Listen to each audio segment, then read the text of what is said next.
This is Greg McLaughlin from the Rebel Base Card Podcast, and you're listening to the Marvel Card Collectors Podcast.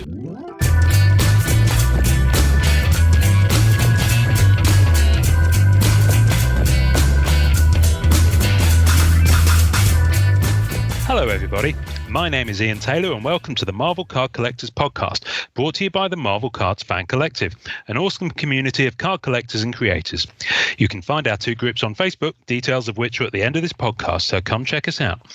With me is my co-pilot in all things Marvel cards. In 2019, a high-end character collector was sentenced for a podcast for a crime he didn't commit. This man promptly became one of the most respected voices in the card hobby despite operating under a pseudonym. Today, still wanted by the other Silver Surfer collectors, he survives as a card hunter for hire. If you need a card, if no one else can help, and if you can find him, maybe you can hire Norrin Rad, the Card Whisperer. Man, that's awesome.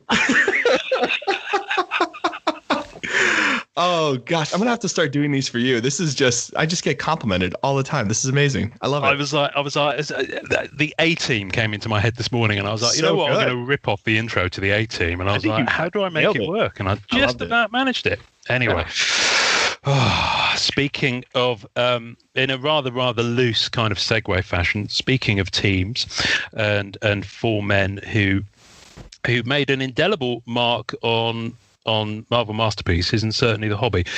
With us today as our guest, I'm tickled pink, quite frankly. I'm freaking out. I can't believe. I mean, it's so cool. I'll behave. I'm better. I'm calming down. I'm good. Good. Calm. With us today is Peter Scanlan. Welcome, sir. Thank you very much. Glad to be here. No problem at all.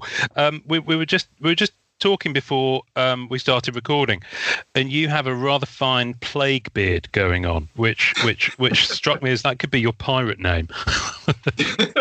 Plague. It's a lot whiter than it was last time I grew one, but when I grew one originally back in my 20s or something like that, my wife said I looked like a 40-year-old psychologist, which back then was a bad thing, but now looking like a 40-year-old psychologist would be a good thing. So it's not really working. It's a fine look. It isn't. I know exactly what you mean. Every time this grows out a bit more, it's whiter and whiter. I can't be doing with it. Norrin, on the other hand, is just blessed. I shaved an hour ago, so I'm. No. Actually, I look really young without my beard. It's pretty crazy. To get any kind of credibility, I have to grow a beard. So I have to keep the facial hair. At least you can grow one. Thank you, Peter. This is a rare and kind of sudden honour because we happened to use your intro on last week's episode, and I dropped you a note to say we were using it, and then it was all of a sudden we were like, oh, do you want to come on the podcast? Yeah, sure. You're free on Sunday, and if it was that easy to get a date, I'd have been married years ago. There's so many things I can kind of ask you. And obviously, for those who are listening who don't know, quite frankly, what you need to go and get some Marvel knowledge up in here. You're one of the four artists who did Marvel Masterpieces 1995. Mm-hmm. And I know you also did a lot of pieces for Fleer Ultra X-Men. I think you did some X-Force cards for that one. Mm-hmm. Yep, I did. And also, so I'm telling you stuff you don't know, but our listeners might not. And also, Fleer Ultra. Yes, I forgot. Did I do those? I don't know. Was that me? Yeah. And Fleer Ultra Spider-Man. I do believe there was a Masterpieces insert set that had a number of yours as well. So I guess I know very little about you. I mean, I've looked on your website, but kind of how did tell us about how you kind of got started and what led up to you getting into the Marvel work back in the 90s. Right. Well, as a kid, I grew up in the 70s and I was a huge comic book fan. So I really, from say like 1971 till 78, pretty much, I was a rabid collector. Comics were my life pretty much. I just recently, actually, during this whole plague situation, found my childhood comic collection, which is fantastic. Bagging them, and they're really good shape. I thought they were lost, and they're not. But anyway, So I was a huge fan of that.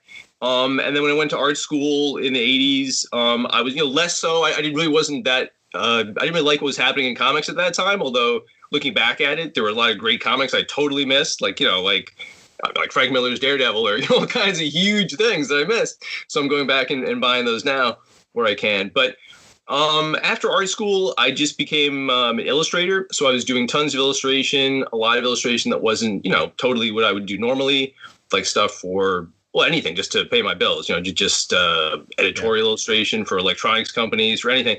But also I did a lot of book covers, I did a lot of fantasy and science fiction. That was the fun stuff. So if, a good month, I'd be working on maybe a book cover or two for, something science fiction-y or fantastical. And also in the early 90s, like maybe like 1990, give or take, I got back into comics more because a good friend of mine who'd never kind of left the whole comic world, he told me that there was some really great stuff happening. A lot like Jim Lee, for instance, had just entered or just I don't know if he just entered, but my friend just noticed that he just entered. And so, went back and bought back issues of X-Men with Jim Lee doing it and everything. And that was just, not just Jim Lee, obviously, but all the people who would, like Todd McFarlane and all the people who you'd think of who Image. So I got back into it, and then it was very synchronicitous. It wasn't even like, I did get into Marvel to see John Romita, who's one of my childhood heroes. And it's kind of a horrible story because he was totally my childhood hero, one of my main childhood heroes, along with like, Jack Kirby and others, Gil Kane, other people like that. Yeah. And when I got in to see him, we kind of got off on the wrong foot because Earl Norem, who's a very famous like Conan cover artist and really good painter, I had met him someplace. I showed him some paintings, and he was really nice, older gentleman at the time. And he gave me John Romita's number because they were good old friends. And somehow John Romita, maybe I misrepresented myself. I don't really have that much chutzpah, so I probably should have misrepresented myself. But I think I was pretty honest about it. Just that, Earl Norem, I ran into him, and he gave me your number.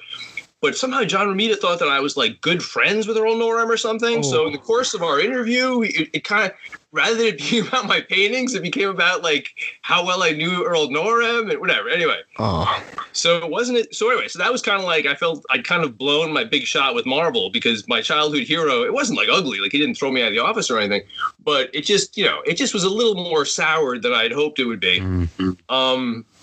Plus, if I hadn't lost my comic book collection, I could have probably, regaled him with how much I loved his work more with more specifics, which would have probably been a good move. I would do that now because I'm older and wiser. But then I was a young punk. I had no idea. So anyway, then just through the normal illustration channels, like back in those days, you'd buy ads in promotional books. So, you'd scrape together, it was expensive, like $1,000 or $1,500, which, very expensive then, is expensive now, but for then especially. And based on that, you have these cards from these promotional books that you leave behind at different companies. I live in New Jersey, so I dropped them off in New York, the different publishing houses and whatnot. And that's kind of how you'd get your name around back then before there was an internet, or much of an internet to speak of. And so I got a call out of the blue in 1994 to do a single Fleer Ultra X-Men card. So X-Men card. And it was Wildside, who's a character who I hadn't even heard of, I don't think. He's a very, relatively peripheral character. But when they sent me the information, like all the reference, different appearances in comics and stuff, it was very much simpatico with the kind of thing I like to do. Like just sort of the way he was kind of like crazy and dynamic and dramatic was something I could really imagine doing a painting of that I would like. So I really, really put everything else aside. Like I did my other jobs that I had to do, but I worked extra hard on this one. Like I really tried to like hit it out of the park as best I could. And it came out really good. Like it was really, I thought it was a really good job. I'm very proud of it. And I turned it in and, didn't hear anything for, they said thank you. And then maybe it was relatively quickly, like a week later, maybe something like that. They called me back and they said, would you like to do 9 cards? And I think that was the entire X-Force team. And that was good. And that was for 1995 Fleer Ultra X-Men. And I was super excited. I was like, 9 times more excited than I was to see the I was so happy. And I just moved into a new house with my wife, who had just got married. And she actually had to go. She went to England actually to work for a year. So I was totally alone, which was actually kind of nice, which is me and my wife's cat living in this house. And I spent all summer working on those cards. And I gave it as much time as I possibly could. Like I really, really, just work day and night, just constantly. Some of them I work too much on. Like I look at them now, and sometimes I would, like in some background detail, I put like, it would have been better, less is more. It would have been better if I didn't put so much. I'm so excited. I was like, it's a pile of rubble. I'm just going to render every pipe, every like stone, every bit of gravel. So I did that, and that came out. I thought they came out pretty well for the most part. And I turned those in. They're amazing. Oh, thank you. And those I had a little more time on too, because I had 9, but I had a longer period of time, so I could spend a little more time on them. And then I turned those in, and then pretty shortly after, they turned around and they said, "Would you like to do, I don't know, 50 or whatever Marvel Masterpieces is?" So I went from 1 to 9 to 50 or whatever, or something like that. And obviously I said, yeah, I would love to. And and then I just spent the next pretty much a year, I guess it was, doing those. And that was a much more, the time scale was, they had to be done quicker, And so, so I think a lot of them came out great. Some of them I look at now and they make me like just want to cry because I wish I could do them again, because I just didn't have the no excuses that but some of them I just, what are you gonna do? You know what I mean? They had to go out the door. And you see, but like for us, they're just iconic. You know what I mean? It's not about, I mean, the work is just brilliant, especially your style, right? When you see that card, which you did it. You know what I mean? Every time I've seen one of your cards, even if I'm not familiar with the set, I know you did it without a doubt. And that to me is just magical. That's just it in the detail and the level of attention to it. Plus also, there's an attitude to each one of your Marvel cards. And looking at your page and looking at the art you're doing now and everything, it's just, I mean, there's so much character to every detail for me. And it's just a great way to define you as like one of the 4 horsemen of Marvel masterpieces, right? You are literally one of the big dogs to us. This is just amazing work. Just amazing work. We appreciate the time you put into it. It's just really cool. Thank you very much. Appreciate that. I really do. Really, I think it's one of those kind of artist things where basically, and I talk to friends of mine about this who are artists, and where the stuff that you fixate on is not necessarily bearing any connection to the things that people even see. So it's just it's not a healthy mindset. It's kind of a perverse, peripheral concern mindset. But what are you gonna do? Well, it's weird too, because for us, like I grew up on them. I when I saw these, I was a little bit younger and I was getting into Marvel cards, and I didn't have a lot of money and all this other stuff. So I would see people trade them, and I come from a creative background, so I've always been more connected to art pieces and all these other types of things. But man, when I look back on it, not am I only seeing great art, but I'm also seeing a great memory, and that I think just adds so much to the piece that it just, and like I said, it makes it iconic, right? Like the Venom one you have where he's coming out of the cityscape, right? And you have the buildings that are down there, where you have the buildings and he's kind of coming out. That is just such a presence, right? Like you see that on a small card and you think, you're like, wow, that's crazy. I can only imagine what the original must look like, to see these pieces and so forth. A lot of windows in that one. I'm sure. Well, I was just looking at it, funny enough. I was like, that is a lot of windows. Oh, yes.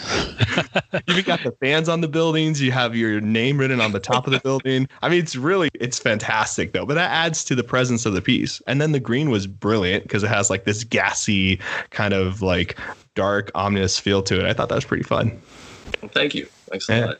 Yeah, you see a similar thing on there's a Spider-Man one that was I think it was Fleer Ultra Spider-Man, where there's the background on it is brilliant. But the Venom one I particularly like, and I'm not sure what set this is from because it's come up without the kind of bordering that they put on the cards.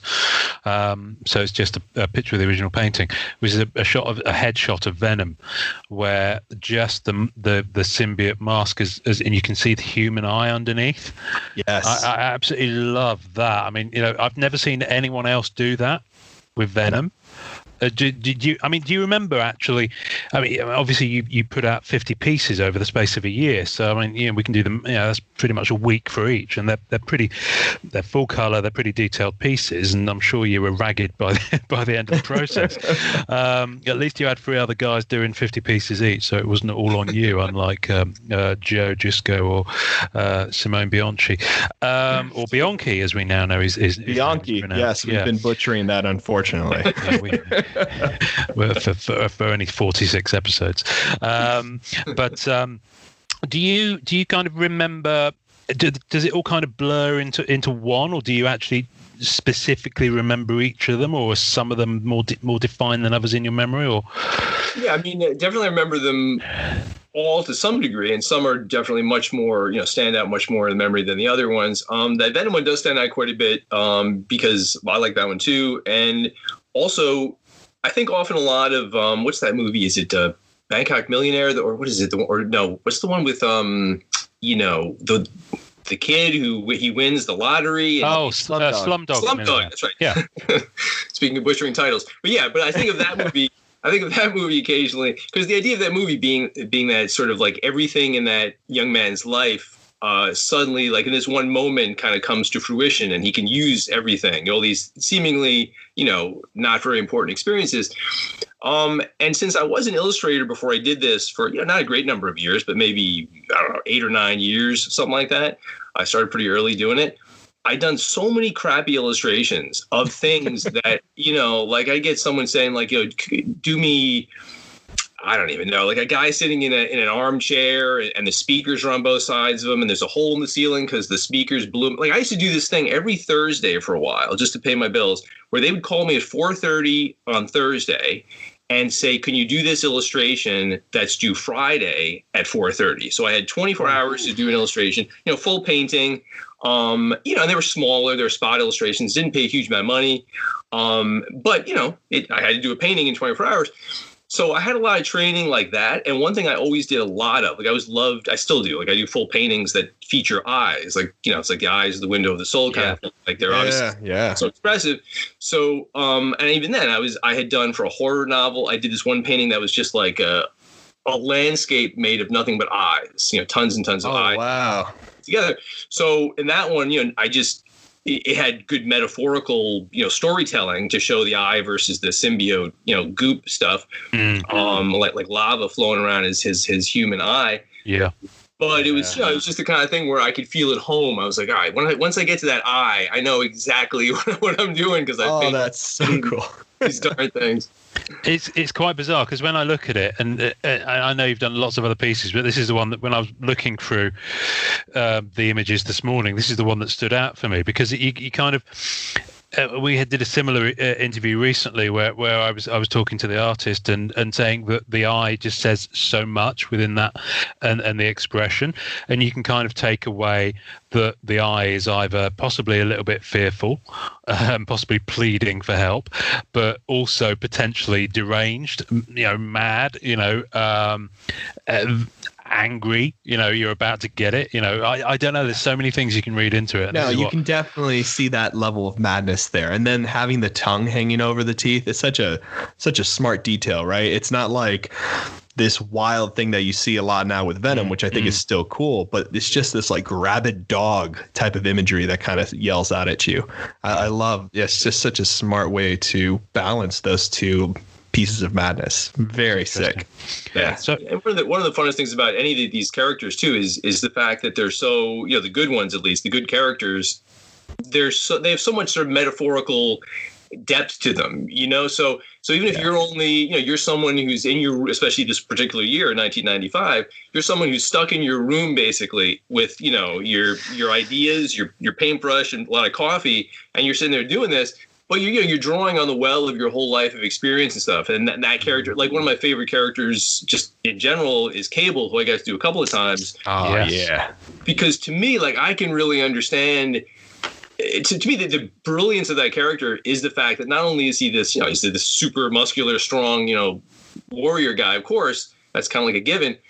But the fact that he has something inside him that is eating him, and he has to put so much of his power to just not let himself eat himself, which I think a lot of people can relate to that. Like I can personally relate to that, you know? Yeah. And so when you're, obviously you're depicting the mythic, comic book version, but, hopefully there's something else underneath it that, if nothing else, can occupy the artist, and you can try your best to put in like a little, whatever, just something that you're thinking of it that's more profound, hopefully leaks out a little bit, Yeah, well, I mean, you see it, right? Especially with the one where you're kind of looking up at Cable, where you can kind of see inside of his gun, and you have that, like, I don't know, I guess the 90s kind of like orange nuclear glow. Yeah. Right. I love that. I don't know what it is. I see that and glow in the dark stuff. I'm like, I'm 90s. I'm back, baby. I'm ready to go. Well, it's when guns were allowed in Marvel cards. Right. Yeah, really. And guns, here's the thing too, right? You're so good at different textures. Like you get all those details. And with Cable, you get skin, you get the latex, you get the metal arm, you get the guns, right? You get the belt buckles and the depths and all that kind of stuff. And that piece, you're looking up at Cable, and I do see that. I do see that level of empathy and that anger and that rage that Cable kind of has is just so sick. Such a sick piece. Thanks. I'm sorry, go on. No, I was going to say, one of the things I found interesting when I was looking at the images, and it may just be that because I didn't look through all of the images, although even though I own them all, I noticed a lot of them seem to be from a perspective of looking up. Yeah. At the characters, and I wondered if that was a conscious thing that you'd chosen to do for a lot of them, or if it was just naturally sort of happened. You look back on it and you say, "Oh, okay, I did this one from underneath. I did this one from underneath." I wasn't sure if that was a particular style choice that you decided to do. I think probably just because, as I recall, anyway, it's just because when you're plotting them out and taking reference pictures and doing all that stuff, one of the main kind of mandates that you have, obviously, is power. I mean, if you're going to put one, if you have like a diagram of which words you're depicting, power is always going to be up there. Yeah. And so, and so back then, one thing I discovered, having to segue from just more traditional illustration to actually doing these comic book paintings, although I'd done lots of comic book drawings for myself as a kid, but I hadn't actually worked in comics, as a comic artist, and still haven't. Basically, the size of the head is really important, because if you draw somebody like normal, even if they're very muscular, it could be like the most muscular person you've ever seen, they're going to look like a normal person. But then if you kind of have to make their head disproportionately slightly smaller, and the 90s, that was really very stylish. So some places I went wrong, like it was like the head's like, nope, too small. And I look back at it now and I'm like, what the hell? Why didn't someone tap me on the shoulder and say the head was too small? So definitely that could be a cautionary thing as well. Don't make the head small, but which I did on several occasions. But in general, it's that kind of thing where you draw something and you draw it and you think, oh, this looks awesome. And then you come back like the next morning fresh and you look at it and you're like, yeah, that guy looks like somebody I saw in the gym on Friday, but he doesn't look like, he's not Cable, That's creeping in. Well, it's funny, actually, I have a question about that, because like I've noticed that a lot. Like we've looked at like Julie's work and Boris's work and Jusko's work and everybody else. And, I'm always fascinated. Like, I feel like I see people, especially from the reference photos and stuff. And I'm like, is that this person's, wife or brother or something like that? I always find that fascinating. So where do you because you mentioned it now, right? Because when you capture someone's like a fictional character's personality, right? That for me is like, you can do positioning, textures, be a skilled artist, all that kind of good stuff. Absolutely. But the devil's in the details, right? Like, how do you get this character to have Jubilee's face, right? How do you get this character for everyone to look at this and be like, oh yeah, that's Gambit, right? Especially when it's a fictional character. Like what were some things you did? Yeah, that's the hard part. That's absolutely the hardest part. You're right. I mean, because if I was to break out like sketchbooks I have from then or, whatever, that's where most of the work goes. Like you might get like a decent composition, like, yeah, that'll work. You might get, everything looking pretty good, but to get it to look exactly like the person is supposed to, and even just to have it in that realm of, like again, the question of why, like showing from below, the realm of have it be sort of like, gods amongst men kind of thing, which, doesn't always work. I mean, again, like sometimes you do it and it works. Sometimes you do it and it doesn't work. But that's a real challenge, that's what makes it hard, as opposed to, because the one thing, like, so for instance, the Hildebrand brothers, Greg and Tim Hildebrand, who when I was a kid were totally, heroes of mine, and they still, I mean, their work is fantastic. Yeah. I actually had a chance in high school. It's a weird, long story I will not go into, but a girl I was going out with in high school, her sister was going out with a guy who was a low-budget movie director named Ted Boas, who made Attack of the Aliens, Deadly Spawn, I believe, was his big claim to fame. Yes. Yeah, and it was kind of obviously in the vein of Alien. I don't want to say rip-offs, but, homages. Homages. He's listening. Nice guy.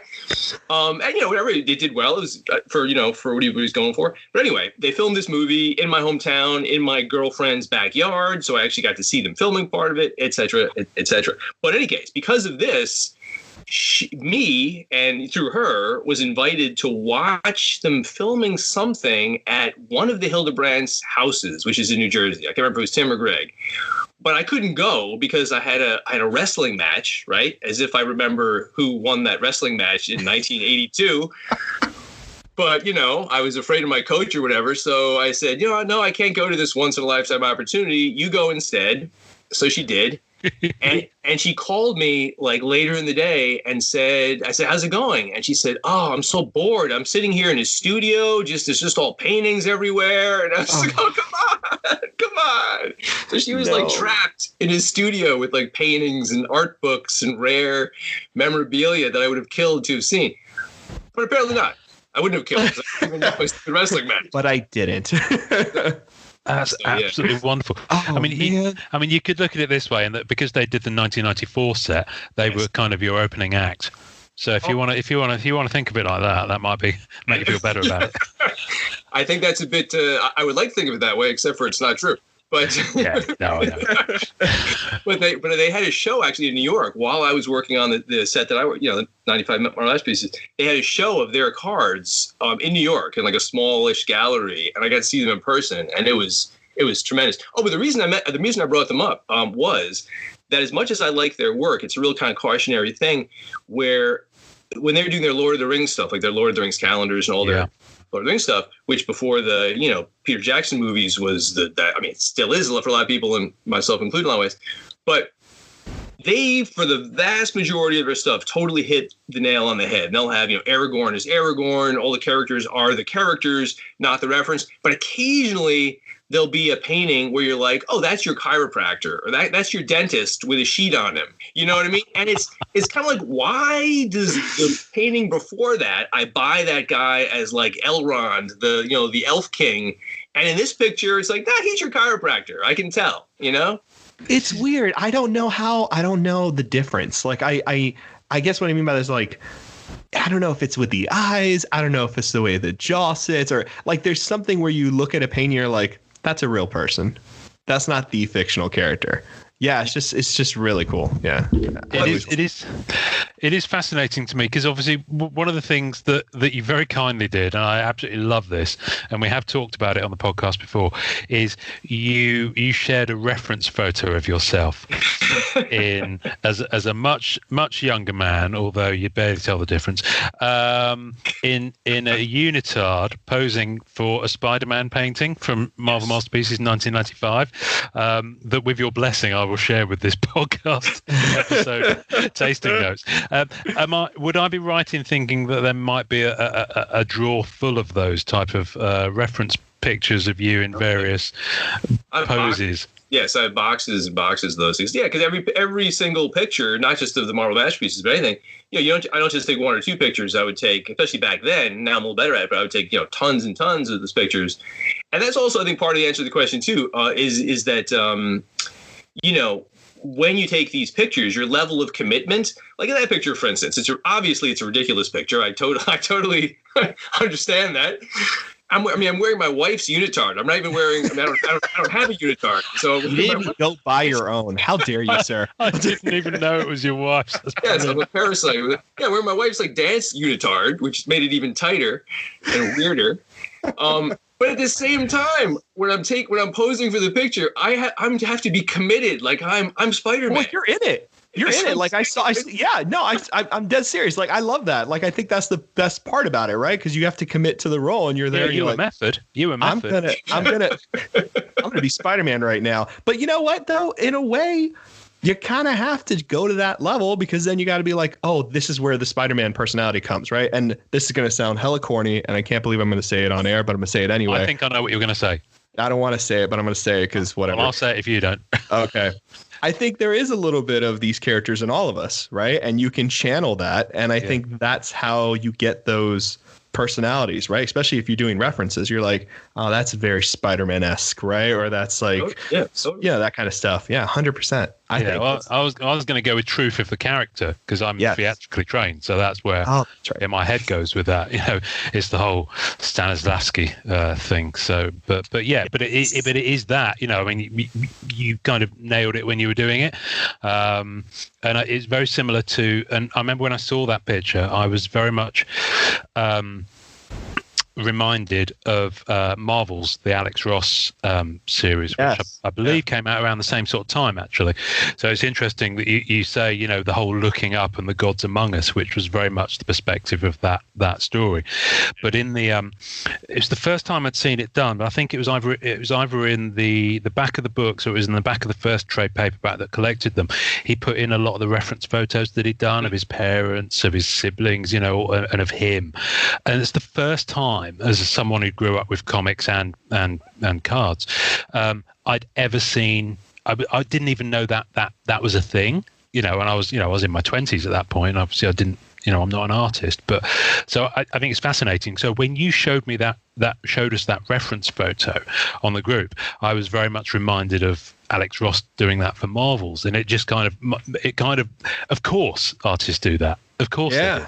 But, you know, it's just not comic artists probably less, just because they don't have time. Usually, like comic artists who are working on like monthly books. I mean, I know some of them, you know, depending on their style, some of them do that for everything, just because that's their super realistic style. But I think traditionally, like the kind, you know, who I grew up with, like obviously Jack Kirby, he wasn't using reference for the most part, because he was churning out such a weird, you know, he was just going into a weird fugue state and producing, you know, the best stuff ever. You know, it's crazy.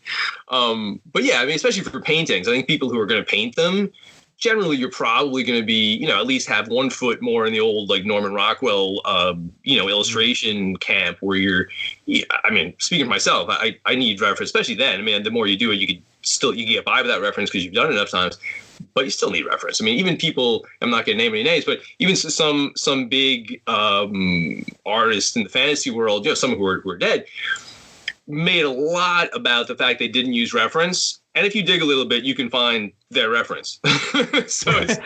I've never done it. And on their back walls, this giant poster of them and their wives' leotards. Yeah. Not everybody. I'm sure some people who say they don't use reference legitimately don't use reference. I'm not, you know. Yeah, right. But some people, I think, put a bigger, like a lot of their kind of self, the view of their self is kind of tied up with the fact that they don't, like, I don't need reference. Like, all right, well, I'm here to say I do. Yeah. And what's wrong with having fun with it too? I can imagine that's a nice little break too, in a way, right? Because it does. I mean, it must be a little bit more immersive for you as an artist, because you are taking the body, you're embodying that character, and then you're using that image. Like there has to be some kind of psychological hype and stuff going into having a reference as well, especially when you're doing your own posing. Like I just find that so interesting. I think it's a huge amount of fun, especially because you know, like you were saying, just the whole theatrical part of it. I mean, my dad was an actor, and I think I think there's a lot of theater. You know, obviously there's a lot of drama in most artists, especially if your art is, you know, dramatic by nature. Yeah. And it's just kind of like the one level of remove. So if you actually are an actor, like my wife was an actress, and then you are the artwork, you know, whereas if you're someone maybe a little less outgoing or whatever, you may kind of perform on paper, or you may perform on canvas. But this is like the first draft where you're alone in your house or with your, my wife, my wife kindly taking these. Now I do it myself with my camera, but it's easier now.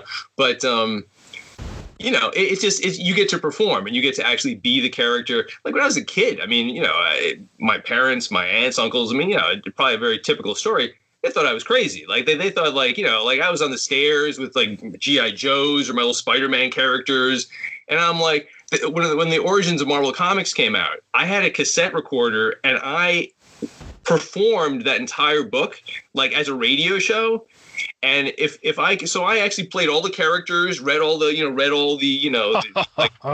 You're officially my hero. And it was crazy. I mean, like I wish I could find awesome. That's now. But it's just like another outlet for that same thing. So it's like, you say the superheroes are in all of this. Of course, I mean, that's why it's and again, it's so cliche because people have said these things so many times, but that doesn't mean it's not true. It just means it is true. That's why people keep saying it, that it's a mythology. It's a modern mythology. Yes. And I just recently got a master's degree in fine art because I teach also. And it's, I like to learn. It's a virtuous thing I did. But more than that, I just got paid more money at work if I got a master's degree. So ain't that the truth? Yeah. And I got it in fine art because just the schools around me, I couldn't get it in. If I could have afforded to go to New York City and get like the master's in sequential art, I would have done that, but it would have been like $60,000 and you have to quit your job. So that's not really a good combination of things. And there's not a lot of places that offer that degree either. That degree's still very specific. Yeah. I mean, SVA is I'm sure the other one too, but SVA is the one that I was thinking of.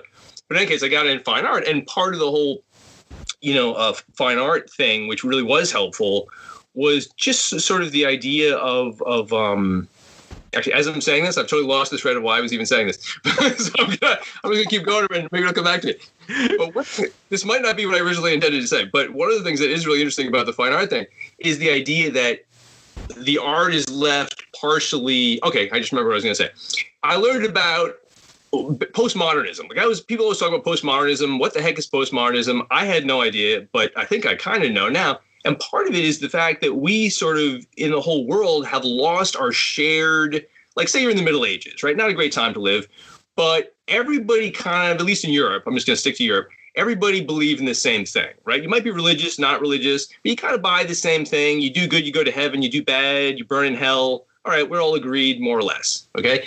Now, no one agrees on anything, right? We don't have obviously not the same religions. We don't even believe on the definitions of what reality is anymore, Yikes, yeah. So or gender. So everything is so kind of schismed that there's no kind of underlying agreement. So things like comics, I mean, partly the success of the whole Marvel Cinematic Universe is that it kind of is a religion that we can all kind of share. Not a religion. We don't pray to these things really. But it does fill a void, I think, in kind of belief is strong, but kind of because it's like a metaphor for good and evil. And, someone cuts you off on the road and you think like, oh, man, that sucks. I'm assuming there is some kind of justice in the universe and that guy will spill a cup of hot coffee on his lap later today to even it all out. You know what I mean? The characters. Yeah, the characters, too, like you saying, like you look at someone who's like Spider-Man, right? Especially in the Marvel Cinematic Universe, that's valuing sciences and education and not having to be a brute or a jock or any of this other kind of stuff that does have negative connotations, right? And a lot of these movies are changing those definitions on the old comic books that we grew up on and having these kind of, I guess, reassurances, if that makes sense, right? You're like, oh, right. Obviously doing this thing and helping somebody else is the right thing to do because you are getting all of those emotional senses when you go to watch these movies. You do feel akin to these characters. You do feel attached and you do feel like a little piece of you is accomplishing this great feat.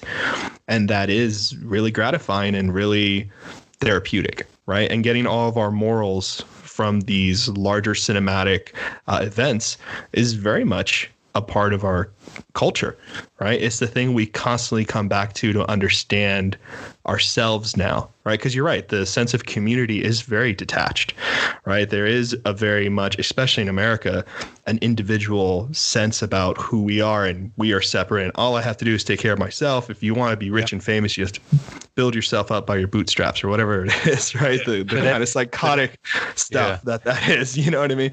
But yeah, in very much right now, when we go have these shared experiences in theaters or with these characters, we are partaking in this kind of mythos, modern mythos right now. Yeah. But people crave, which is the ironic thing, is that the more that social media in particular makes people very much isolated and only connecting through social media. You know, there is a lot to be said about people who may be sat there with a family and they're all on their phones and they're all on separate Facebooks. You know, I'm as guilty of that as anyone. But people do crave shared cultural experiences, which is why you have the movie theatre thing. You have the whole, if there's a hit play that opens and it's only going to be on for 3 months, you've got to, everyone's got to go and see it, and it becomes a hit and it sells out, and you have to pay $500 for a ticket. But it is interesting that with things like Netflix and you. The way that people consume new cultural things has changed as well. You have that binge thing so that you can see it and be able to talk about it on Monday when you're back at the office and you're back around the water cooler and talking about it. If it dropped on Friday, you've got to see it that weekend. It is very interesting that's the case. And I think just bringing it slightly back towards cards and comics, I generally find that people do, because there's such a breadth of comics and card sets now. I mean, obviously we worked on a number in the 90s. I mean, there are an awful lot more of them now, as you may or may not be aware of. But people are tending to discover them as they go, which I think is a different thing. So I was chatting to someone in one of the groups who has literally just discovered the set that you worked on for the first time, and he's like a three-legged dog in a forest, doesn't know which way to turn because he just wants to get he just wants to get them. He keeps seeing the art and he just wants to own them, whereas you have the other end of the spectrum, it's like people looking at it and going, oh yeah, I had that when I was 12, and and now they're now they're in their 40s or the. But that is a community thing too, right? Because like people from the past and people from the present are kind of like still sharing these things. Yes. Yeah. And to me, like also like you were saying before, I mean, the kind of art that you did see when you were 12 years old, to me also very much has a real like totemic power to it. Like when I found my comic books again, and I had convinced this is the kind of stuff I do. I convinced myself that my comic books were gone, and my wife had told me. She said, "No, they're in the basement someplace in a box." And I'd say, "No, they're not. They're gone." And she'd be like, "All right, well, I just told you." And then like I finally got around to looking, and I was like, "Holy crap, they're right there in the box!" And this was like for like 30 years, I've been thinking they were gone. I just found them. And I saw the picture on your Instagram as well. That's so funny. It's fantastic. It's really, but when I look at them, right, it's not just. It's like I'm seeing the original juice, like the original raw current that went through my veins. And I see those images and I remember them not just as they are on the page, but I remember how they looked in my head back in 1973. And they looked at, and it's really so magical. Like, so I have a, real connection to like 70s Marvel comics. To me, that's not all of it. But there's a certain, like the art, especially like the storytelling, obviously it'll be Mary Jane Watts. It'll be, you see like, check me out, you groovy cats. And it's like, that's not really aging well. But just the art, especially people like John Romita, John Buscema, like when they were like, when they had like a rawness to them, like most artists, I think, I just heard someone talking about this the other day, when they get too polished, it can be, it just kind of gets more boring. But when they still kind of have warts and they're kind of a little still, you can see the struggle, it's more interesting, I think, personally. I love that. Like storytelling through like an artist's skill, right? Like the refinement and that kind of stuff. Oh, wow. Really interesting. Wow. Yeah. So you finish these 50, you turn them in. Okay, so you must have because the set came out in '95. So were you working on them from '94 through '95? Was that the year? Yeah. So they come out. Had you ever met or encountered any of the other three artists that worked on the set beforehand? Well, I had not encountered them before we started the set, but once we were doing it, they would send us. I would say that this year was the 1 year I was rich and famous, so they would send us all over the country, like San Diego. Obviously, they sent us to Chicago. I was going to ask about San Diego. Yeah, that was awesome. But so often they put some of us together. So for instance, I spent one day in Chicago sitting next to Nelson for the whole day, who's a great guy. He's just a really hilarious, funny guy. I spent also a day sitting next to Dave DeVries, also a wonderful guy. Dimitri, I'm sure he's a wonderful guy too. I don't think we ever actually met though. But the other two, yes. And a funny thing, just a brief funny thing. The high school that I went to, it's also the high school that I teach art at now, it's a Northern Valley Regional High School in Demorest, just for what it is. I'm sitting next to Nelson in Chicago, and we're spending all day together. So, sometimes there's a lot of people, you're signing stuff, it's busy, and sometimes, no one's there. So it's, we're just shooting the breeze, we're just talking. And I said to him, I heard you're from New Jersey, right? And he said, yeah, I'm from a little town up in northern New Jersey. And I said, oh, really? Where? And he told me the town, and it's the same town that I live in. And I said, where'd you go to high school? And he said, I went to Northern Valley Regional High School, which is the same high school that I went to. So 2 of the 4 Marvel Masterpieces artists from our set went to the same high school, and it's not like something's in the water on that one. Yeah, nothing against my school, but it wasn't like it was like yes, it's a school where we breed Marvel Masterpieces artists. It's just a school, We just happen to be the Although I teach there now, so maybe now we will be a school that breeds Marvel Masterpieces. Well, that's a lovely. I love that kind of full circle kind of thing going on there. I don't know if you listened to it, but Dave DeVries came on episode 4. I did know. And he alluded to some crazy stories about your times when you were doing San Diego, which is why I had it on my list to ask. I'd love to. I actually did Google to see if I could find any photos. And of course, photos from the 90s, unless they're scanned in, they're not digital. So I didn't find anything. But I was curious to see. Did you do a panel, or did you do? Was it just signings, or what did they have you do?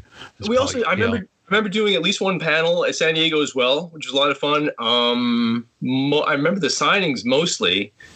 I also remember that the other artists that I would work with, but both Dave and Nelson, were both much better with fans than I was. I wasn't bad with fans, but they were more totally immersed in the world of comics, I think. Yeah. Whereas I had been, as much as I'm totally a comic guy, I was, especially that time, I was coming more from the world of illustration. So that was really more, except for these couple of years we're talking about, that's kind of what I was spending my time doing. Yeah. So I didn't really have, so just occasionally, you'd have a comic fan come up and say something like, I really didn't like the way you did Captain America or something. And I just would be like, I'd say well, let's see you do it or something like that. Just, it was I didn't have that. Whereas I'd watch them, I'd watch both Dave and Nelson, and they were just so much better, politicians in a good way. Yeah. They would say stuff. If someone said something like that to them, they would say something like, well, I was going for more of a, I don't know, they would have some artistic illusion for comics in the 50s or something, So I was kind of taking notes, I should be more like them in that way. Because it's really, Marvel's not paying me to sit here and be the snarky, mean guy, which I normally wasn't. No, I think that's the appropriate response anyway. All right, let's see you do it. Let's do this. Yeah. You want to do it? You can do better than that. Fine. So you turn them in. You're doing the promo for the tour, and then obviously the set comes out. I imagine you're once you've turned them in and you're doing other work, non-Marvel possibly, keeping the bills paid. Did you do the Fleer Spider-Man work after Marvel Masterpieces? Were you kind of concurrently with it? I mean, the last one I did was actually one of the Spider-Man ones. But they were kind of at the same time, but at the very end, I think, so it's kind of so I think they were somewhat concurrent. Yeah. But, but a funny thing was during the whole Marvel thing, I was, enjoying it, obviously. I was having a great time and I really wanted to kind of keep it going. So what I did during this whole time, I'm not sure where I found the time for this, but I kind of wrote up a treatment for, like you said, Marvels had come out, and so obviously graphic novels were big. And I really wanted to do a graphic novel starring a couple of my favorite characters who at the time weren't being used. So I was going to do Morbius, kind of teaming up with Deathlock the Demolisher, right? So it's kind of like a Frankenstein, Dracula. That's a good one. Yeah, and now obviously, Morbius is coming out of the movie and Deathlock's kind of come back. But back then they were like totally just like, in the dustbin. Like nobody was using them. So I said, well, that'd be really cool. So I wrote like a treatment, like I wrote a whole thing. And I did a sample page of it. And I cannot remember, I'm terrible with names. I can't remember who it was I talked to at Marvel. But just as this was kind of winding down, I was trying to get the ball rolling to move on from the Marvel Masterpieces to move on to that.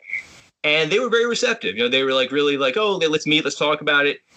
And this was exactly when Marvel was imploding. This was exactly when they were going bankrupt. So I had this experience, and it's one of these experiences where I remember it, but I'm not sure if I remember the actual experience or if I just remember me telling the story. So I'm not 100% sure. So like the Watcher could come down and he could correct me if he was wrong. But my memory of it is, and there definitely is. I think this is true. I mean, whatever. I was supposed to have a meeting, say on Tuesday, with whoever this person was, more in the graphic novel. I don't think it wasn't Tom Brevoort, but whoever it was. And I called on Monday morning just to kind of like solidify it and just say, we're still on for 1:00 or whatever. And the morning I called, the person I was dealing with was no longer working for them. They said like, oh, they no longer work for us. And I was like, well, could I then talk to and I thought of the next person I knew, and that person didn't work there either. So something was happening. So I was kind of calling like right in the middle of when the world was on fire and the company was like imploding. And so, that didn't happen. See, now there's a what if. Speaking of that's a what if. There's a what if. What if that hadn't happened and you'd gone ahead? Because Marvel went deep into the they did a number of them with the success of Marvels. They did some fully painted artwork follow-ups. They did a single Tales to Astonish. They did a Tales of Suspense under the Marvel Select banner, and so they had acetate covers and they were kind of square bound, beautiful books. And I think they did it right through until about 2001. They did a number. I think the last one I think they did was a piece just after 9/11, like a memorial piece for the firefighters fund. But I have in my hand, you probably haven't seen this for a while, Cards Illustrated. I remember that. From December 95, issue 24, which I have actually. I did raise this when Dave was on the podcast as well. And on the front, it says, Marvel Masterpieces, DeVries, Patelis, Nelson, and Scanlan compare notes on classic characters. So what I thought I'd do was just have a look at this article, which I absolutely love, and I'm going to scan this in. And for those who you see, here we go. Straight away, I've turned to your quote about Venom. Pick and mix. When asked what their favourite piece done for the set, all the artists chose different characters. Scanlan, I liked Venom. It was just a portrait of his head. I got to do lots of teeth, and he's got shiny red gums, so that was fun. True enough. It's absolutely brilliant. I love it. I love these articles. These magazines are just proper time capsules.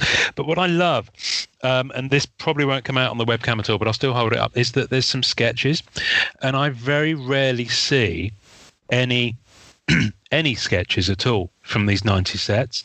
I imagine they either weren't digitized or they weren't, reproduced, or, they may still be in existence. And you mentioned sketchbooks, for example. So do you find that you've kept a lot of the kind of work from that time? I mean, the original paintings notwithstanding. Yeah, I think so. I mean, basically, like, I'm much better now. Like, I actually I'm much more of a prolific sketchbook artist now. Like, I have stacks and stacks and stacks of sketchbooks. I number every single page, and now I'm up to just the last. I've only been doing the numbering for the last, like, say, 7 years or something like that, and I'm up to like page 4,000 something. So like, I do it all the time. Like, I'm really it's almost like an obsessive compulsive sketching disorder. Like, I'm like I constantly doing it. But back then, it wasn't quite as much. And plus I didn't have as much time. So there would be like, so for instance, like the sketches you had in that magazine there, they'd be like maybe a few pages of that, and I definitely still have those in sketchbooks. Yes, other than if they were on pieces of paper that I didn't happen to have them in my sketchbooks. Yeah, it would. There's quite a bit of sketching going on. Yeah, not as much as I would like though, because that's where you catch a lot of the stuff that now haunts me. Because if you're in sketching, you'll catch it. Yeah, it seems. I mean, it's interesting. A lot of the artists we've spoken to, there seems to be a kind of a standard form. Well, I think some artists do things differently. I know Bianchi. What we saw on the Marvel Masterpieces 2018. Have you seen those newer works that have happened? I've seen them on Instagram. I see them occasionally, but I was actually kind of surprised just recently. Like I did not realize that they were still as extant as they are. That came as a surprise to me. And I've seen some of his. I mean, he's really good. But I'm going to look up more of those because that's a relatively recent discovery on my part. Yeah, because obviously the first run, if you like, the first volume ended with Julian Boris in 96. And then there was a 2007, 2008. There were 3 sets then, but they were all reused artwork from other sources. And so 2016, Joe Jusko came back and had another swing at it. And then some. It took him years, literally, because you see some of the paintings dated 2014. And it didn't come out until 2016. And then Simone. He's just put up. Yeah. His work is just astonishing. And good evening. Especially because talk about someone like John Buscema and the idea of like someone like myself who's trying to, like you were talking about before, trying to make it look like the character and how that's such a struggle, as opposed to a comic artist like John Buscema, who I'm sure that was hard for him too. The first, a couple of thousand pages he did back in the 50s or whatever, but so much experience and how he could just sit down, and just draw like, Conan, who absolutely is not just recognizably Conan, but the essence of Conan in 12 brush strokes or pen strokes, whatever. And I think Joe Jusko, I think has some of that, Oh, yeah. Most certainly he does. Yeah. I don't know. We recently did an episode where we were talking about the earliest sketch cards that came into Marvel sets, and it was around 98 kind of time they started, and they were literally just that. They were sketches, and they were these big artists. You had Romita, you had Buscema, you had Gene Colan doing it, Maurice Severin doing it, and they were very very rough sketches, black and white, pencil, ink, but immediately you could see, who it is, and it was very, very recognizable, and you could just see, how quickly they were trained to do it. Because obviously they've got all these comics to put out, back in the 50s and 60s. Even Stan Lee got in on the act. Yeah, just they get to the DNA of the characters. Like if you're someone, it's funny. I just actually bought I'm trying to buy from my local comic store online, just obviously just as much as possible.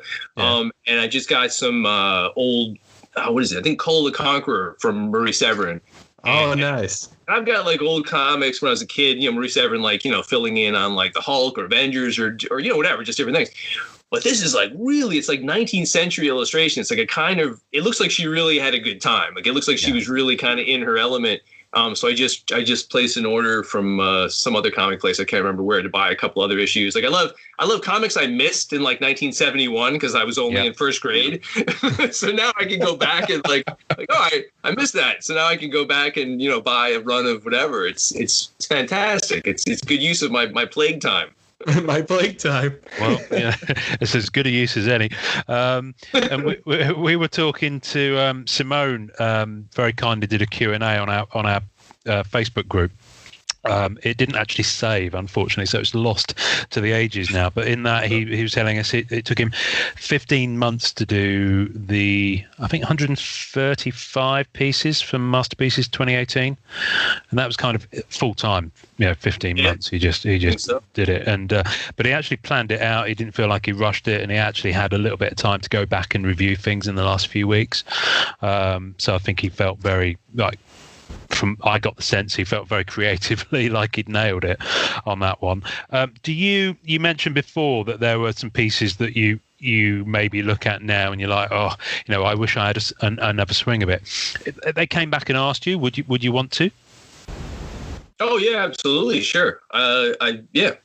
I think that was one of the best years I ever had in my life creatively, just because it was so, the intensity was intense, obviously, but it was just a great time, and just I'm just so connected. Just the whole mythic nature of them and the whole personal nature we've talked about, being that it's kind of like like the wellspring of your original create. Yeah, so I just absolutely. Yeah, especially the one that screwed up. Yeah. Well, we'll get on the phone. I noticed Dave DeVries had recently started to do a few original pieces. There was a Marvel Flair set.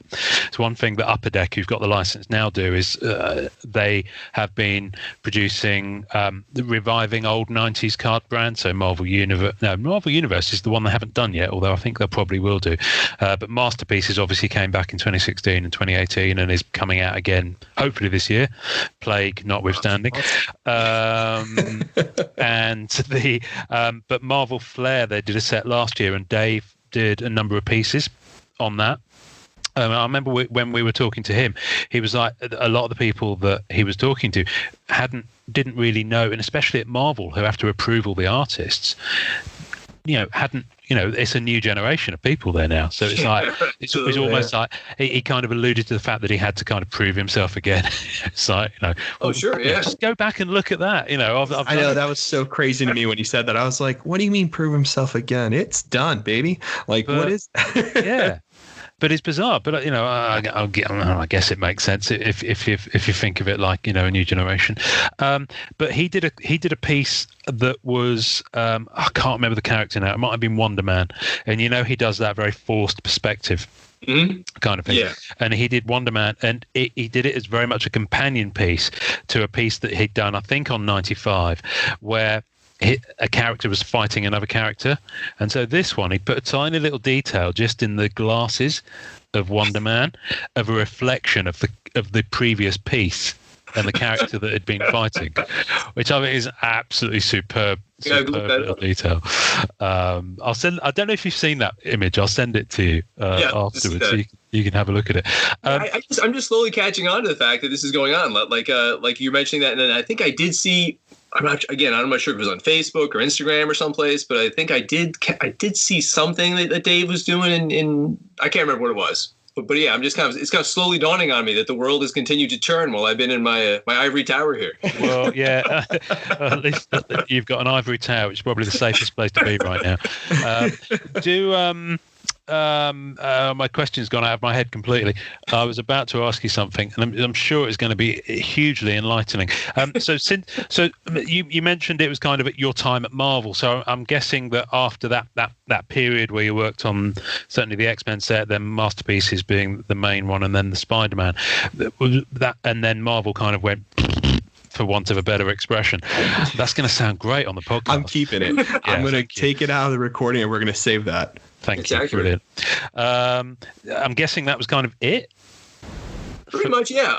After that, I went back to my regular sort of like, illustration world, which, I mean, obviously this was illustration too. But then I went back to just more the world that I had come from. I guess if Marvel had been more of if it had kind of been a larger percentage of what I had to do, I probably would have stayed closer to it and just, seen what I could pull out of the rubble, and then, sort of been there more for the reawakening kind of thing. But since I wasn't, I just, again, I had to pay my bills. So I went back to book covers and record albums, and I actually had right after the Marvel thing, I did a Kiss album cover, which was pretty funny, for Psycho Circus, one of their albums. And wonderful. A funny side note for that is, and I show my students this because they get a huge kick out of this, that there are people right now walking around this planet who have my face tattooed on their body, right? But they don't know it's me, because basically there's an evil clown on the album, and I'm the evil clown. So my wife made me up and, took the pictures. And my goodness, I'm looking at it now. That's me, that clown. So I was like 40 foot, tall behind them on stage and all this stuff. And people tattooed my face on them, meaning it's the evil clown from Kiss's face, but it's my face. So that's awesome. I love this. I love this kind of trivia detail. Right. Any other albums we should be aware of to look out for? Well, I did actually one of Slick Rick is actually, he's like sort of a very proto hip hop artist. This was actually before the Marvel Comics thing. So I did Slick Rick. I think it was called Slick Rick 12-inch, I believe, or I know it has the single Teenage Love, I believe, on it. And this one is irritating because, I mean, not the album cover. The album cover I had a great time doing it. And that's actually, like, some of my students who are big hip hop fans, they know more about Slick Rick than I do. So that's the most impressive thing to them. But this is one where, like, CBS Records, like, when I turned in the job, they just kind of ate my painting. Like, I was really young, and it never. Who has my painting now? I don't know. I'll never see it, but I'd like to have that one back. Is that the one of him with the glasses with the teeth? Yeah. Oh, that's freaking classic. The big gold teeth. This brings up a good question. So, what painting would you like to have back? Right? Have back, like a Marvel masterpiece or anything like that. Like, which one would you? Well, this assumes you no longer have them. Yeah, well, I'm assuming. Yeah, Marvel masterpieces. Actually, I have most of those because I've actually been very I'll call you later. We'll talk afterwards. Okay. Those have been very kind of. Those. I guess probably mostly because they're so kind of interwoven with my life. You know what I mean? Like so, for instance, like. My children were, the time I did the Marvel masterpieces, my kids were being born either then or right after. My parents had actually just died. Like, it was my whole world was totally on a pivot, turning. So they're so kind of like stitched into my life that I think I usually just, I just hang on to them pretty much. But the paintings I don't have more were ones I did for jobs that people, kept and they shouldn't have kept. Yeah. And I had one of the first jobs I got out of art school was I did the entire illustrations for a book of horror stories by Charles Beaumont, who's one of the Twilight Zone. Oh, wow. Yeah. And they're all black and white. It was a really great first job to have because they were in black and white. So it kind of reminded me of the power of value, before color. And it was just really a perfect job to have. And I sent those away, and the person who published the book, a relatively small publisher, just kept the paintings, and and I was after it for a while, but it's short of showing up at their house with a baseball bat. There's not much you can do. Well, you call us up, okay? We'll round up the boys. Trust me, we have a couple of people in our corner in our group, so you just let us know time and place. Round up a posse and head for. We'll edit this out. Don't worry. You have a map in the back. We'll figure this out. It's not the right map, but we'll get the right one. We'll get there. We'll get there. Do you? So I know now you teach, and actually so does Dave DeVries. Yeah, exactly. Is also a teacher, and he posted something recently where he. Every now and again, I get a glimpse from his Facebook of how his students are receptive to and how he's inspired by how they receive to his work. So do you teach, I'm guessing you teach art or fine art related topics. What kind of age range is it? Is it high school? Yeah, it's high school. Okay. Because Norrin, you're a teacher as well, aren't you? So Yeah, so I teach film and screenwriting. Yeah. Cool. Anything creative. I mean, because it's just great to be just to help them to find their creativity, because depending where you live, I'm sure, but I think just even our whole culture, and I assume this is in England too, just basically this whole Western culture thing, creativity is not prized as it should be, and I would start at the beginning of the year just showing a picture of the brain. I know the left brain, right brain thing is under attack as far as being not, maybe neurologically, specifically accurate, but I think metaphorically it definitely is true. And the two lobes of your brain are the same size for a reason. Nature isn't capricious. You know what I'm saying? It's right. Not like the rational linear thinking side is huge and the creative side is a little tiny p next to it. It's like they're both equally significant to our survival and why we're such awesome and terrifying creatures, So I think also too, the things I remember from being in classes that spoke about creative things. I've had tons of workshops, for poetry and screenwriting and all this other kind of stuff, which, is a hell in its own world, workshopping with other people. But I think the thing I always appreciate that I tend to do as well is, telling my students that, hey, that thing you do, right, where you have action figures and you're throwing them down staircases, which I did as well, right? Or that thing you do where you're looking at someone on the street and you create this whole backstory, right? These things you do are noticing about lighting. This is value, right? These are stories. These are ways to communicate. Probably the hardest thing to do for human culture throughout all time has been communication. And art is a way of being empathetic. It's a way of connecting to people, right? It's extremely valued. And when I heard that kind of stuff in schooling and the stuff I teach now, it made me feel like I was a contributor in the world, right? It made me feel like I was a part of it. It made me something I had to contribute. And yeah, I think that's a fantastic thing to do. Yeah, it's very gratifying. And even just the idea that, I would say, a school is almost like a zoo, and you walk into one classroom and there's an aardvark, and one classroom it's an emu, one classroom it's an elephant, and the students look and they're like, oh, I think I'm more like that. I think maybe I'm an aardvark, or maybe I'm this, as opposed to society saying, no, you should all be, rhinoceroses or whatever, and that's kind of the way it is. It's like, no, you should all be taking STEM classes. And if you're not good at math, you're an idiot. If you're not this, and then you get some art kid who's like, all right, well, I can't. I fail math. When I was a kid, I would fail math immediately. I couldn't. Math was like Same. I had an allergy to it. And I had classes, this is back in the 70s, I had a chemistry class teacher who would make us publicly announce our percentage of error for these calculations. And, the person before me would say 4% error. And the next person would be 8%. And they get to me and I'd say 67% error. And he'd say, no, percentage of error. And I'd say, that is my percentage of error. What do you want from me? You want me to do, right? I'll draw you a picture. Come on. So, Jeez. So there's a real value to me. One thing I find very, very helpful and very, just redeeming socially and personally, is that you can tell your kids you're absolutely a freak. I'm a freak too. And it's okay. That's our tribe. You know what I mean? And all that means is you're not the thing in the middle that the other people in the middle tell you is what you should be. Right. There's no qualitative value to it other than that. It's just a weird poll that people took and didn't invite you to fill in your answer. I love that so much. We're used to those. Do you find your do you still get asked to do commissions or attend any cons or signings or anything like that? Do you still have anyone asking you to do that?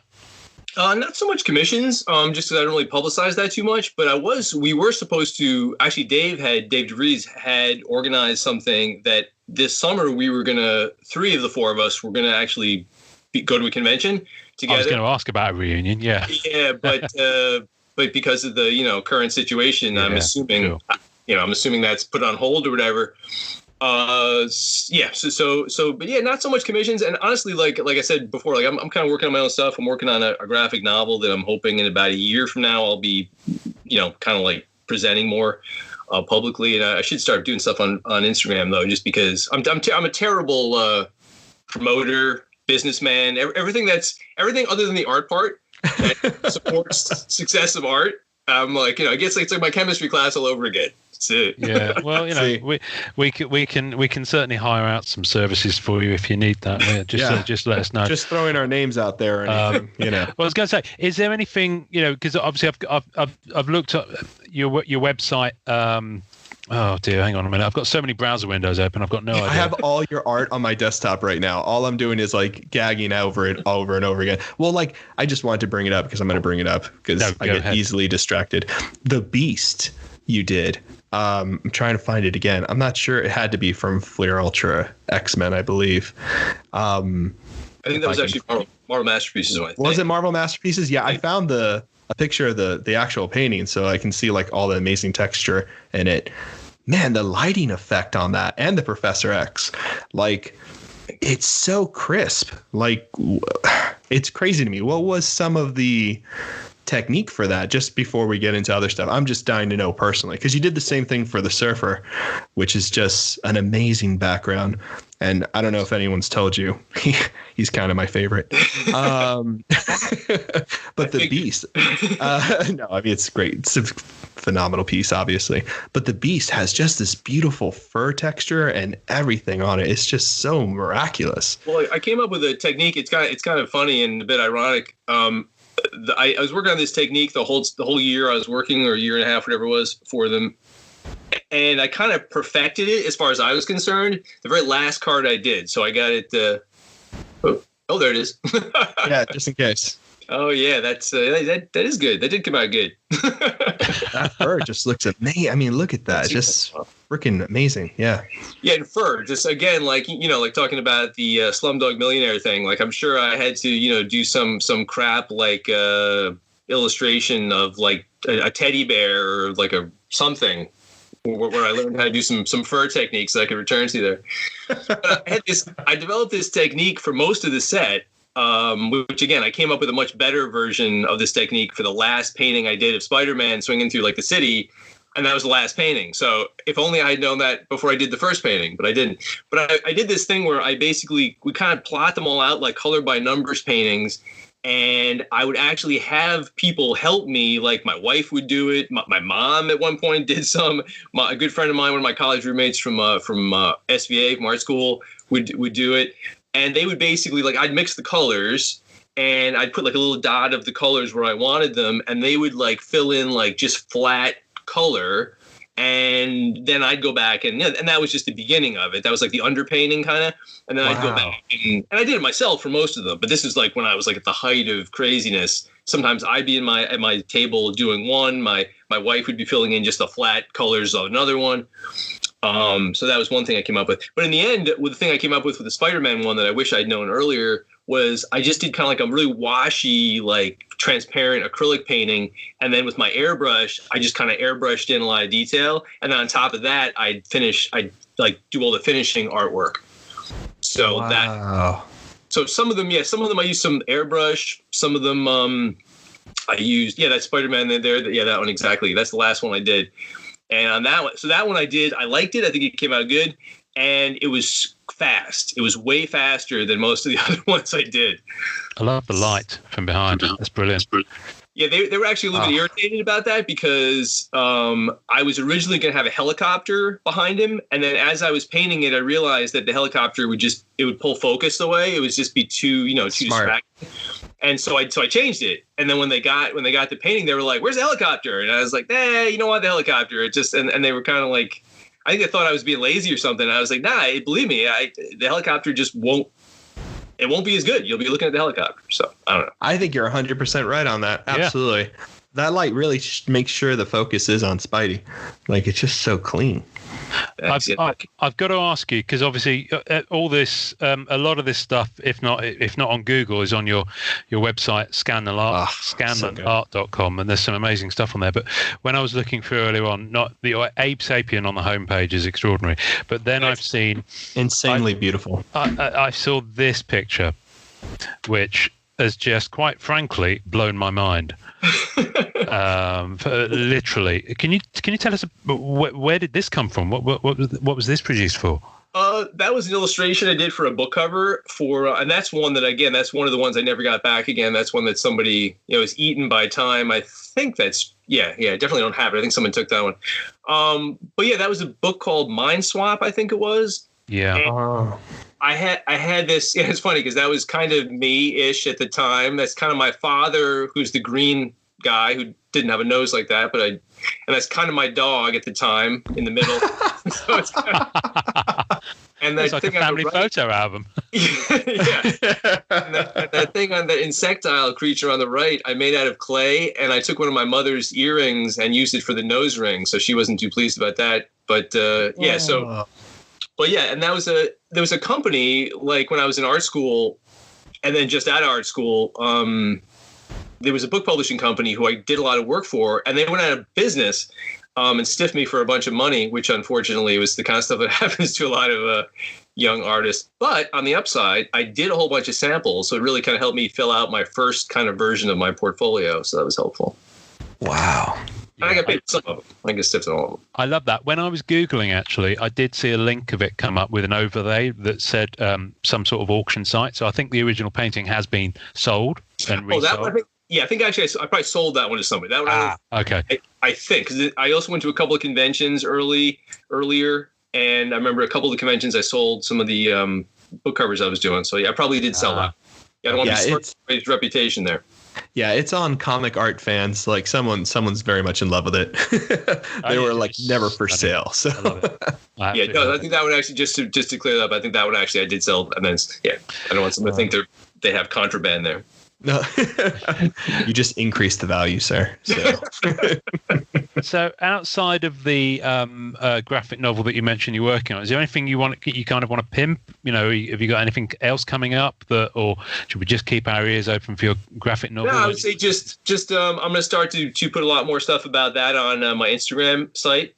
My Instagram page, or what do you call Instagram? Your Instagram page. Instagram. Feed. There we go. Feed. Whatever the heck it is. Yeah.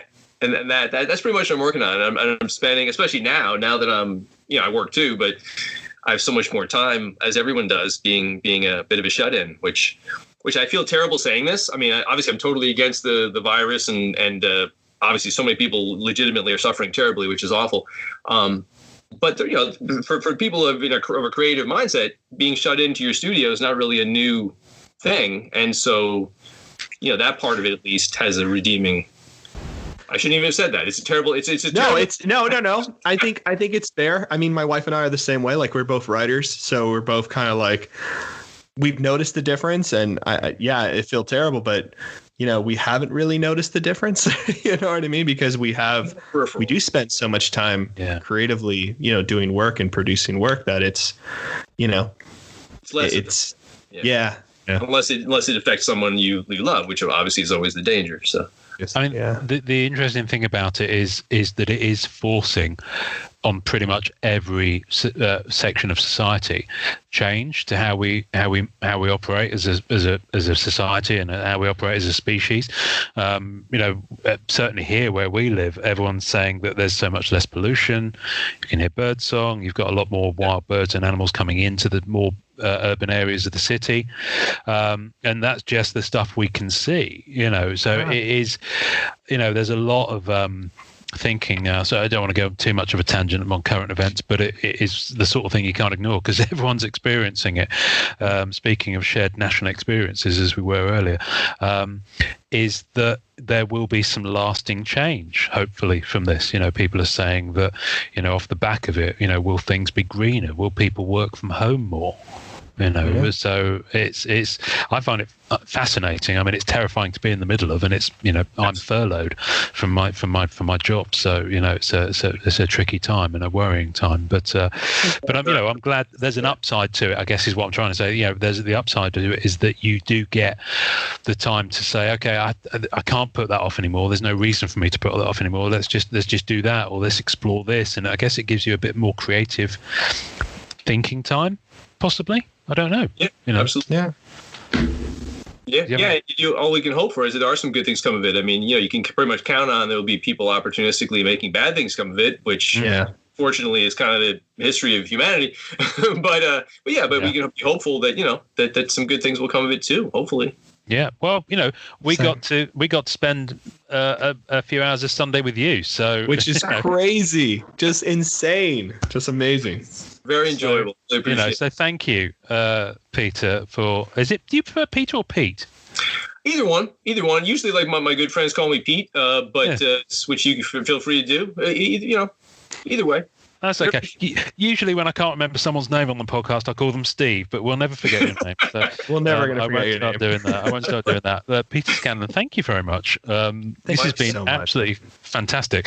What we always do is we'll put all the pictures that all the paintings and pieces of art that we've talked about, we'll put them on our tasting notes, and some of them will go on Instagram and Twitter, but most of them will be on the Facebook group. We'll put a link to your website, of course, and this, Yeah, if you feel comfortable, this might also be a video, like an internet video, and we'll put the art on. Yeah, it's totally only if you feel comfortable. And I showered. I'm good. Yeah, you looking good, brother. Then everyone can see your plague beard. as long as I would like, but I already described that. Blame my wife. Yeah. It is good. So at the end of our episodes, we have our sign off is enjoy collecting. So we would be absolutely honoured if you would take us out at the end of this episode. All right, enjoy collecting. Marvelous. Amazing. Nailed it first time. There we go. You want a bouncy chair? Well, you want a chair that bounces? I'm on. Actually, look at this. This is what I sit on now. I'm on a ball. Oh, there we go. Are those nice? Because I hate my chair, so I'm thinking of like. What the heck? That's really good, man. I can't do that. Shit. Was that call the hospital? Yeah, people do use them for exercise, and my wife actually used it when she was pregnant as well. Yeah. Oh, really? Yeah. If you spend a lot of time sitting down, you don't get that kind of like, because like you're kind of engaged, it's kind of fun. I'm going to have to get one of those because I've been thinking about it too. It engages the core, Norrin. Exactly right. Yeah. Twist the whole thing. You know what? I think we're going to keep this in. Thanks for listening to the Marvel Card Collectors Podcast. You can subscribe via our home on anchor.fm/MCCP. Leave us a message via that link with questions, comments, or just to say hi, and we may even play on the show. We're also on iTunes, Spotify, and all major podcast platforms. Our podcast is at the MCC Pod on Facebook and Twitter, and you can find links on our Facebook page to the two groups MCCW, Marvel Card Collectors Worldwide, and MMC, Marvel Masterpieces Collectors. On Instagram, find us at MM Collectors and at Sketch Card Hive. The great music we use is called Rocket Power by Kevin MacLeod. Thanks to the collectors, artists and creators who support the Marvel Cards Fan Collective. We'll see you next time, and remember, it's a small hobby but a fun one. Make mine Marvel and enjoy collecting.